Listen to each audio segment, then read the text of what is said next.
Hey everybody, peace, welcome back to my channel. My name is ScottyAllenDay. Today we are talking about the WWE World Wrestling Entertainment, or WWF, World Wrestling Federation, or it used to be CWC, and I can't get quite the initials out of that. But we're going to talk about a little bit about the history and my involvement that I've been, I traveled with them for a little while, and well, I grew up with them. And even before they went on TV in the 1990s. So, before the WWE became a televised event in 1985, the same year Wrestlemania was born, professional wrestling was a local affair, mostly performed in armories, lodges, kind of like the Elks Lodge, indoor flea markets. Anywhere that had an indoor arena event, they went and performed. Prior to the first WrestleMania, there was no grand stage pay-per-view events. However, there was just about every wrestling show that was televised in the Pacific Northwest was a hotbed for wrestling. At that time, every single event was sold out. We also had a gal that went to every single wrestling event here in Portland. Her name was Irene. She was there from the time that they started till the time that they stopped, right about 1990. All the wrestlers knew her by name. She was always front ringside. She was always cheer them on. She would always watch every single televised event. Many of the wrestling legends wrestled in that ring in front of TV audiences with local sponsors. Now keep in mind, this is local wrestling. This wasn't WWE at all. Where am I at? I'm looking at my notes. With local sponsors and local fans tearing down the walls. We blew the walls off when people came in.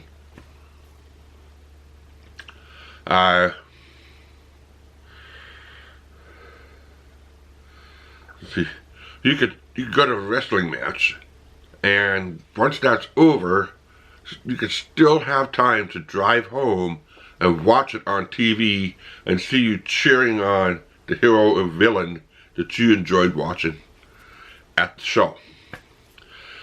Now, local wrestling normally shared the Friday and Saturday night late night slot, about 11 o'clock till midnight.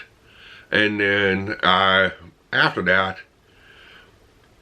you would have Glow, Glow, came out of Las Vegas. The name of the show was Gorgeous Ladies of Wrestling. For a very, very long time, it was segregated between men's wrestling and women's wrestling. And every teenage boy with hormones would be watching Glow. We all watched it. We all talked about it in school. It was a thing. It was a thing. From midnight until about 1 o'clock, and then after that, the television would go off the air for the night. So we've never had, for the longest time, 24-hour television networks. I remember going to the matches when I was younger with my dad. I remember screaming myself so hoarse as Hulk Hogan was wrestling Ric Flair as they battled it out in the ring, only with the Four Horsemen to come out and interfere with the match. If I did great in school and did my chores and stayed out of trouble, we went wrestling. My dad loved watching me. He loved laughing when I started going berserk over my heroes that came out. He enjoyed taking my friends to it. This was one of the big things that I loved doing with my father.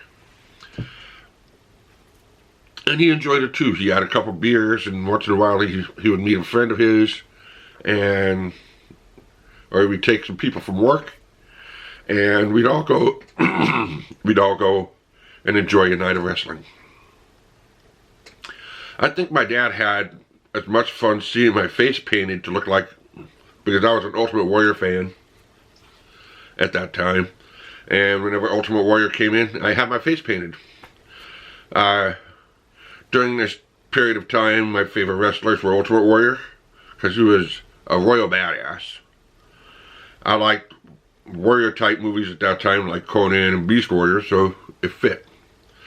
My other favorites were George the Animal Steel, because he loved to eat turnbuckles, and this would make me laugh every single time he did it.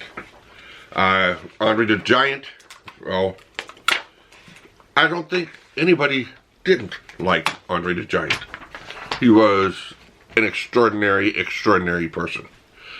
Macho Man Randy Savage and Billy Jack Haynes, they were on my list of wrestlers because, of course, they were both badasses. One of the most memorable wrestlers that I had was Rip the Crippler Oliver, with his friends, because I was friends with his son in high school. His son was a football player that took our high school to state 2 years in a row. The Pacific Northwest Wrestling rocked the TV ratings until about 1990, until WWE finally gained foothold in the cable market. Another thing that I also want to throw in here is, well, Billy Jack Haynes, when he opened up a big fitness facility in the city that I lived, my dad actually got me a membership, and I learned a lot of my weightlifting. A lot of my weightlifting skills from him when I first started lifting. He started teaching me proper form, and he started teaching me some of the things that I still do today. So I have a lot of respect for a lot of the classic wrestlers. At this time, WWE, now this time, which is about 1990, WWE was on the USA Network and TNT Network, and they were starting to gain a national fame as wrestling fans started noticing that there was a bigger wrestling base on TV. 1990 was when people started adding the cord to the TV. They wanted more channels, and people started paying for cable.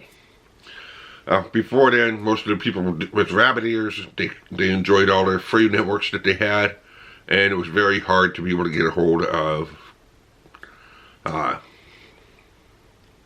It's very hard to be able to watch. To be able to see what else was out there. So basically, they had to wait until people decided to pay for cable, and for them to be able to be more noticed. Let's see, where am I at on my notes here? Most of the local talent was starting to flood to the McMahon version of wrestling, giving birth to a bigger, more exciting brand. They were a small brand, and then they grew. WWE also had a small problem at this time. They couldn't get into the primetime television due to other networks' tight schedules. Now, we're not talking about cable right now. We're talking about trying to get into the national free network. So WWE started buying local wrestling shows airtime to swap out and get their shows into the 8 or 9 o'clock slots to advertise WWE. So basically what they would do is they would buy out the airtime from the local shows that were struggling and start swapping it out so they'd be able to get to that 8 or 9 o'clock slot. It was so difficult to be able to get into it was so difficult to get into the national market. There was CBS, ABC, Fox. Most of the time it was broadcasted on Fox. And it was so difficult to get into that they had to swap out airtime in order to be able to get that 1 hour or 2 hours. So they bought it from Glow, and they bought from